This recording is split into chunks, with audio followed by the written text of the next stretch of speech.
Did I just lose 30 minutes of footage? Yes. Yes, I did. Am I still gonna make this video? Unfortunately, yes. Wow! Alright, hi everybody. So, I don't know how long this video is gonna be, because my time is very limited, but hopefully it won't be super duper long. But today, we're gonna be drawing my OCs and talking about their lore. This video might be a little longer than my other videos, and it might be a little more boring, maybe? I don't know. I really don't know. I hope it's not going to be, because I want people to actually watch the videos that I spend hours on. But yeah, I'm gonna do this in multiple parts. The first part's going to be for, the different parts are going to be for different universes, pretty much. And if it's too long of a video for one, like, universe story thing, then I'll do multiple parts for one universe, but it probably won't be more than 3 per story, because I have multiple stories. Not everyone is in the same universe, so hope you enjoy. Guys, I'm so sorry. I had to use an AI voice for this. I live in a small space with my mom, and I couldn't record an audio in the time I had. But I hope you enjoy the video anyways. The character I'm drawing is Cain Ventura. He's the main character in this universe. Before I tell you the character lore, here's a brief backstory of stuff you need to know. First thing, magic. Magic exists in this universe as a property of nature. Most people are able to harness it, and it's tied to your emotions. For example, if you're really passionate about writing, you can use magic to help you get better at writing, or create a small space where you can write. There are 3 limitations to magic. 1, you cannot bring back the dead. 2, you cannot manipulate the emotions of non-consenting people. 3, you can't use magic to travel long distances or manipulate time. There's an exception to the last one though, but you'll see that later. Second, here's a very simplified backstory of all the different countries involved in this story. Angel of Crows takes place on a mega-continent called Kahai. Kahai is divided into 8 countries: Khazra, Aralis, Chios, Cruenia, Stiflat, Naronia, and Center. Many ages ago, Chios and Cruenia were one country. They were divided into 2 distinct regions, Eastern Chios and Western Chios. These regions would eventually become Cruenia and Chios respectively. East and West Chios used to believe in a polytheistic religion. Eventually, though, some people who would later be known as the Rihasi people began to tell others that they were blessed by the gods. This started a class divide that would worsen over time. Eastern Chios was becoming quite extreme with their beliefs, but Western Chios was turning away from religion as a whole, and a family called the Basilios. Families started to become more influential in the West. The Rihasi people became more powerful across the entire country due to the belief that they were blessed by gods. But there were people who were affected by both the Basilios family and the Rihasi, later known as the Agandi and Yamaks, who would revolt against both ruling powers. Eventually, a war broke out between East and West Chios. Khazra was becoming increasingly more powerful and wealthy, so they aided Western Chios. Aralis wasn't as powerful, but they wanted support from Khazra, so they mimicked them and also provided aid to Western Chios. The rest of the countries stayed neutral, except for one, Mahadri, which would lose the war and eventually become a part of Khazra and Rhodia.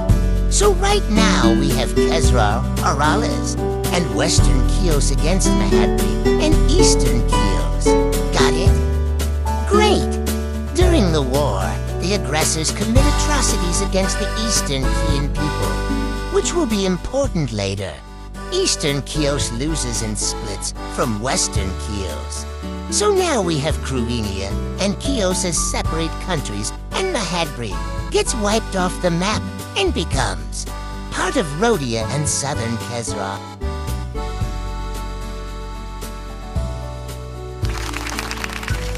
Kezra becomes insanely powerful and instated, a monarchy in which the Ventura family began to rule and has ruled ever since. Aralis follows in their footsteps and also establishes a monarchy. 3 families come and go. But after the Aldrez family takes power, they will remain in power. So now we're in recent history in Kahai. The current rulers in the most important countries are Cosmiro Aldrez and Aralis, Morius Ventura in Kezrar, and Osterios Basilios in Chios. Morius and Osterios are partners in crime. And by crime, I mean corruption. They both suck. Remember those atrocities I mentioned before? Well, some descendants of Cruenian soldiers are starting to bring those up. And Morius and Osterios being the bastards. They really don't want people to know about the war. Crimes their kingdoms previously committed. So what do they do about that? Well, they both have teenage kids. So naturally they arrange for them to get married. They set up a meeting disguised as a dinner between Xena, Osterios' daughter, and Ames' Morius' son. But as soon as they let each other meet and fall in love, they separate them. This was on purpose, to allow the media to speculate about the young people's relationship and to give them time to better their publicity before the main event, which would be Xena and Ames marrying. It also gave the kids the impression that they couldn't be in love because of politics, which would, in theory, benefit the kings. The 2 don't meet in person again for a year, while Osterios and Morius get everything sorted out. During this year, Morius makes a promise to the Kezrari, people that he will transfer power to his son when he turns 18. Remember how I said just seconds ago that letting the teens believe they couldn't be in love would, in theory, benefit the 2 bastards? Well, it didn't. It backfired, as Ames was refusing to take the role of king if he could not marry Xena. So, in a rush, Osterios essentially sells Xena to Kezrari royalty, and they change her appearance and name to Eighth. But guess what? That also backfired. The public instantly knew, and it caused a huge uproar.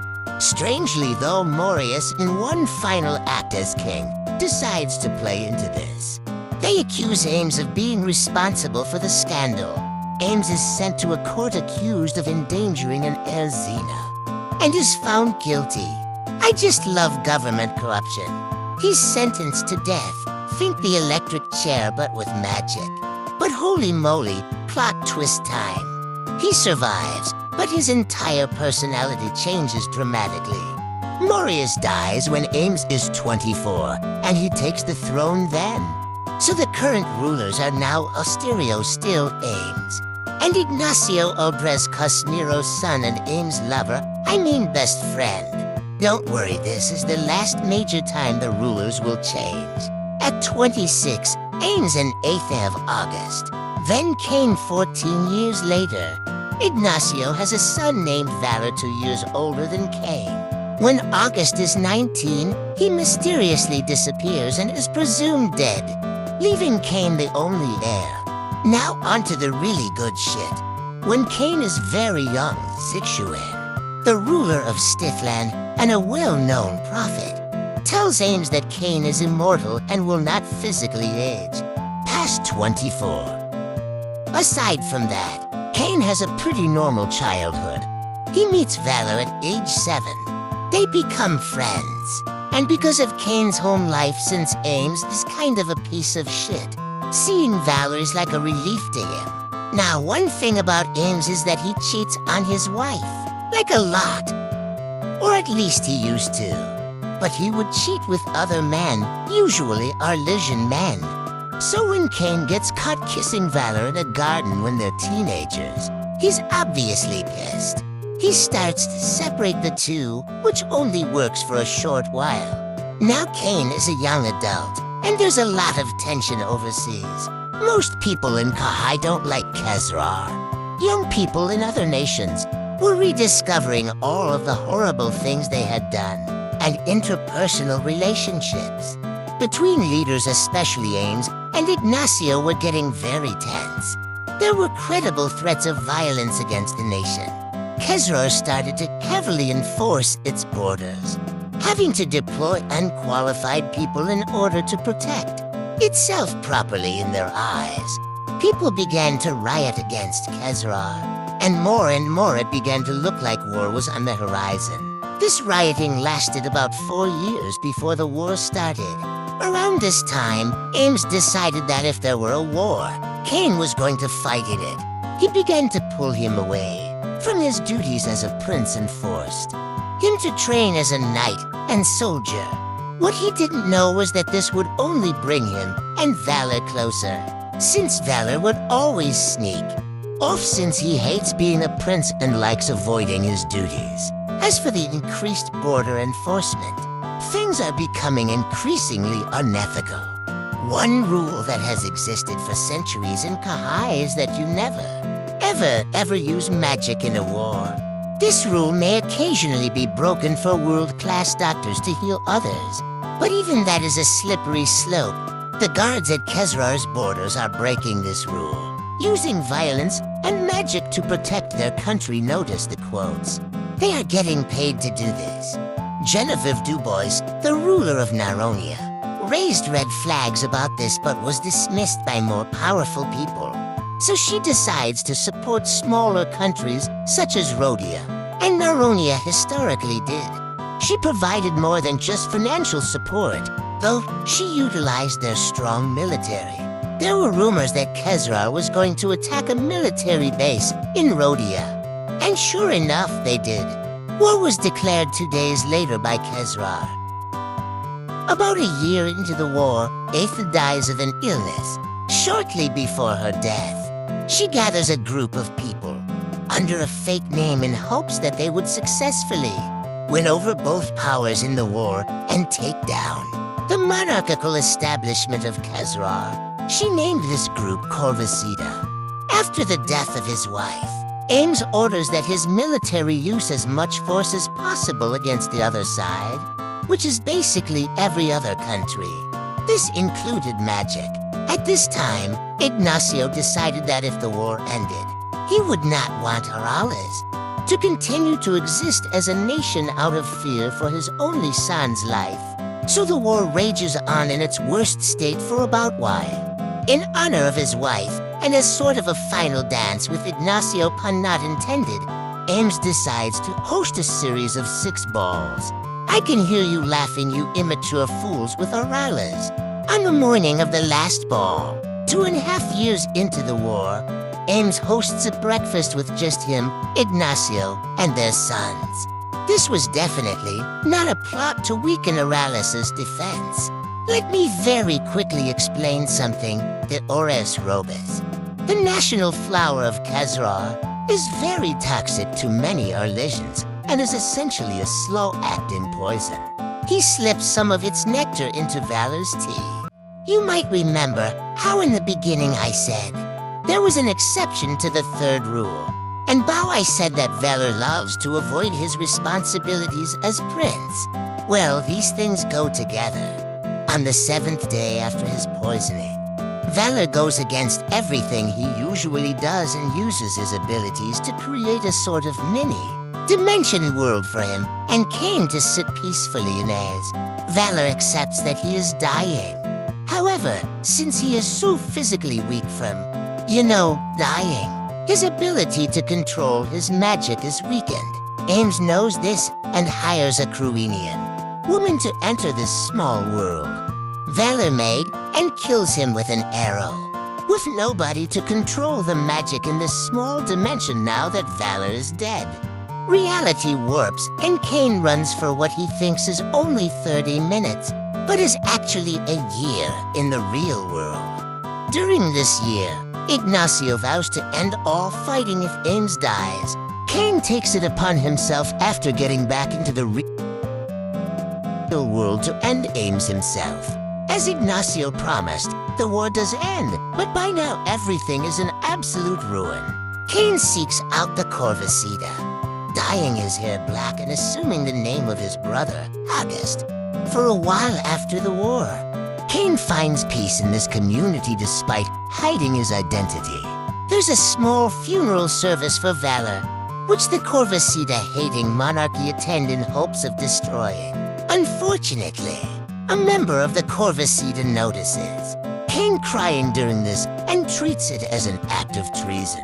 They abandon him, leaving him with nothing. The story ends there.